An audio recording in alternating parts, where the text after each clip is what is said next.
and breathe. Wow, what a game.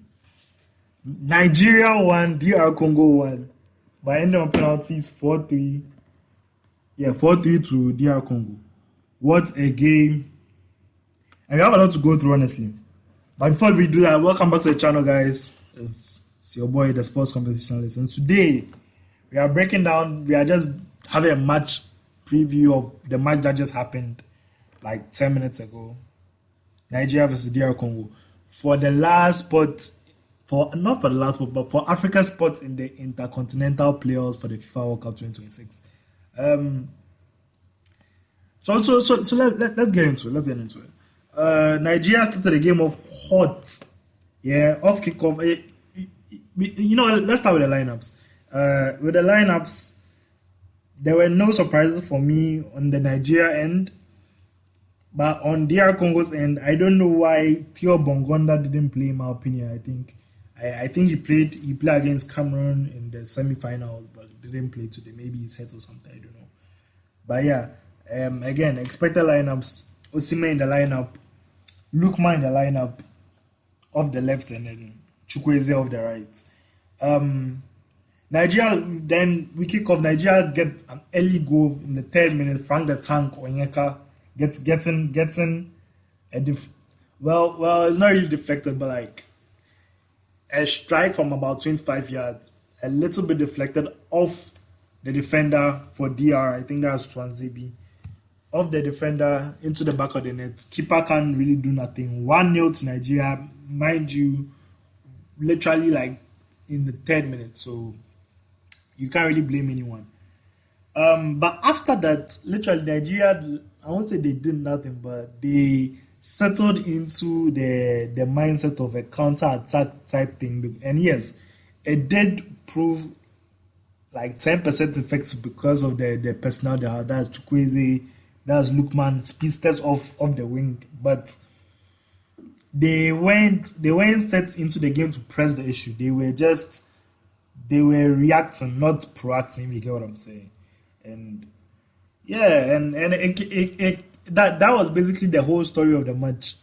DR Congo were pushing the envelope. They were pushing the agenda from after they considered a goal. After they considered a goal, they just kept pushing the agenda. I think today, Noah Sadiki, Sunderland's boy, they did pretty well in my opinion in the midfield. Really running the midfield a little bit with I can't really say his name, but he wore number 8. I can't say his name. It starts on M. But yeah, they totally really ran the midfield for DRC in my opinion. Yeah. But one thing I want to say is maybe, look, man. I won't say I'm disappointed, but wow. African Player of the Year, I think a year or two ago, I think 2 years ago, African Player of the Year, and today he was so disappointing in my opinion. The end product wasn't there at all. I think in the first half he had 2 situations whereby he was left free on the left flank, and the right decision was for him to pass the ball to Osimhen. But he didn't. The first time he couldn't get out of it. The second time he actually gave the pass out, but again the person coming for the ball, which I think was Frank. I think it was Onyeka. But the ball got stuck on my feet. But the right decision was to get it to Osimhen, quick tapping for 2-0 to not kill the game, but like to have a more comfortable lead, because a 1-0 lead is very, very easy to evaporate, especially if you are another one setting the president or setting a piece of the game. And it indeed came back to bite them on their butts. So yes, in the 31st minute, DR Congo keep pressing. They get a loose ball, I think, off Iwobi. Yes, off Iwobi. Get a loose ball. They play a ball in the flank to Bakambu. Bakambu crosses the ball down to Eliad. I think Semi Ajayi tries to get a touch on the ball. The touch even helps Meshak Elia, and then he just puts it in the back of net, equalizing the game at 1-1. Yeah, equalizing the game at 1-1. And after the equalizer, basically DRC were still pushing the president. They they didn't let their foot off the gas. You could tell there was a bit of desperation in the way they were playing because they have never been in the World Cup under their name. They have been when they were called Zaire, but they have never officially been in the World Cup as DRC. So you could really tell by the way they were playing that it's all or nothing for them, honestly. Yeah, so we go into halftime 1-1, and then we come back into the second half, and shockingly, Osimhen is hooked. And I'm like, well, I don't get this. Why are you hooking your best player? Why are you hooking your best player? Not just your best player, but again, if you are trying to play a counter attack type game, the only way you can keep the opponent from not being comfortable is having your forwards press. And Osimhen is the first man, or he's the first line of the press. After I think who came on? Was it Adams? Akko Adams. After Akko Adams came in, you could tell the press wasn't even on, and when it was on, it was a weak ass press because if Osimhen is there, he's pressing constantly. Whether he has people behind him to continue the press or not, he's still doing it regardless. So that was one part of the game where I felt like was a bit shaky. We as the second half keeps playing again, DRC still putting their neck on. They are still pushing the president, and there's a penalty appeal. In my opinion, I don't think. If the referee gives, I really have a problem. But again, a game of this magnitude, it has to be clear cut for me for me to give a penalty like that. I think Sadiki they played the ball into Sadiki. He didn't really get control of the ball, but he got bundled over. He got nudged over. Let me change the phrase. He got nudged over. But yeah, in my opinion, not a penalty. So yes. The game in the second half was a bit. It was just, the game went flat. It went still a little bit, in my opinion. But again, the Nigerian goalkeeper pulling out some saves. You could tell.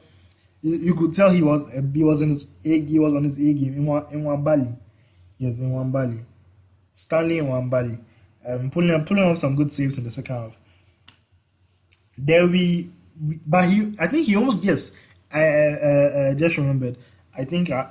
Getting close to the end of the game, or getting close to the end of regulation time of the 90 minutes, I think there was a situation whereby he got locked down.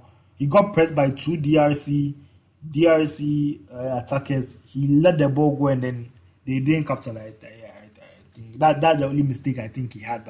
But I think he was if not one of their best players in the whole game, the 90 minutes. We go on to extra time. Unfortunately, Nigeria still don't wake up. I think they made some stubs. I think this Sevilla player, Ejuke came on. Didn't really. He got the ball, just lost it and stuff. Yeah.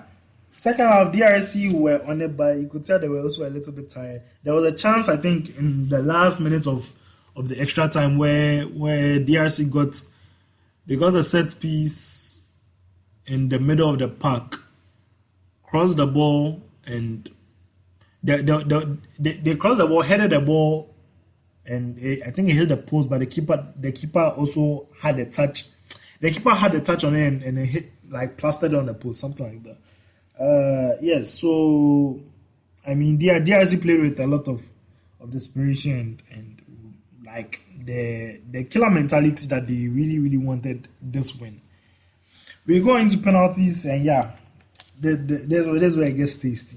So Nigeria take the first kick, and then DRC take the second kick. Nigeria were Calvin Bassey misses. He literally skies the ball over the bar. If you are going to be the first penalty taker, you have to be so like you are literally going to set the pace.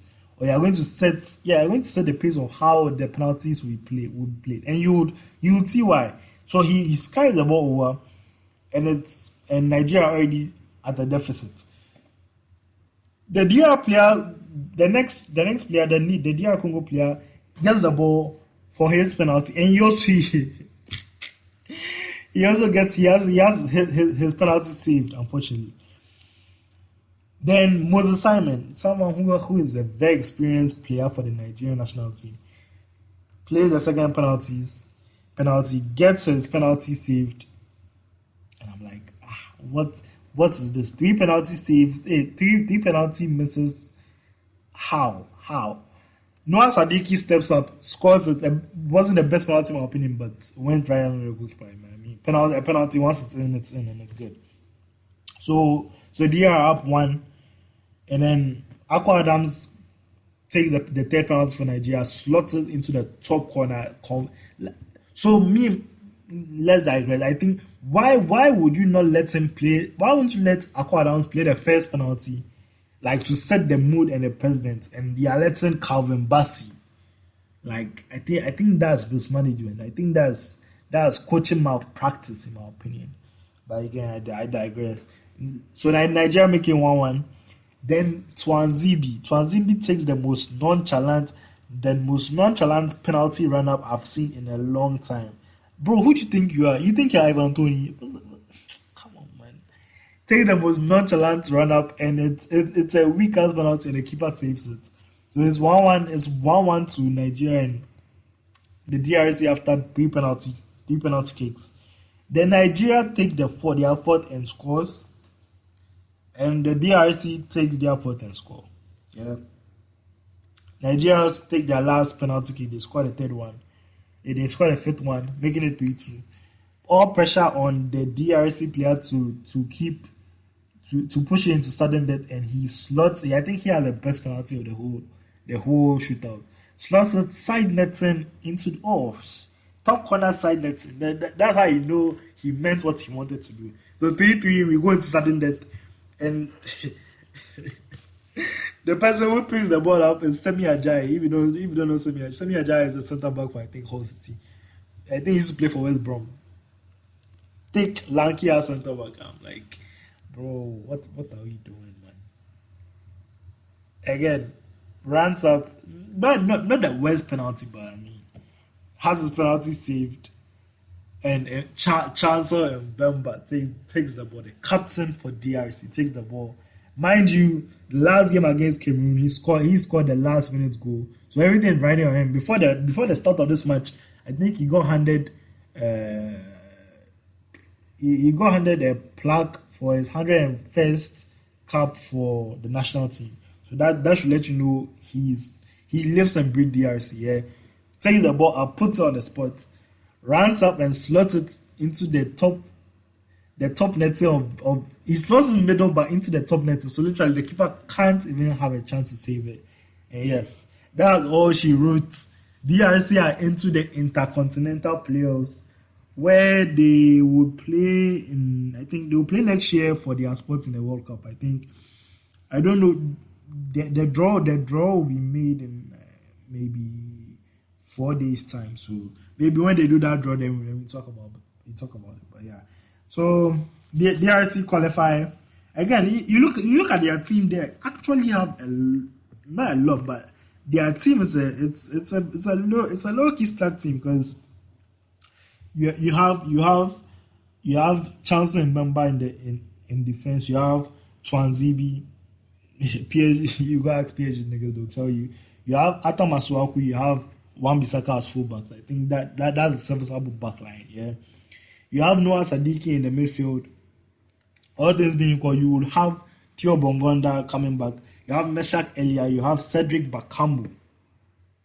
Like, guys, I think that they are serviceable players, in my opinion. Bakambu still playing in Europe. I mean, yeah, so why not? I don't see a reason why we won't be able to see them in next year's Mundial. So yes, that's the end of the recap, guys. Let me know your thoughts on the game. I think Nigeria played so poor, so poor, and most likely the Nigerian coach has this might be his last game because I don't know how you come out flat in the final for your place in the come on. But I digress. Let me know, guys. Comment section. Shoot it. Hey there.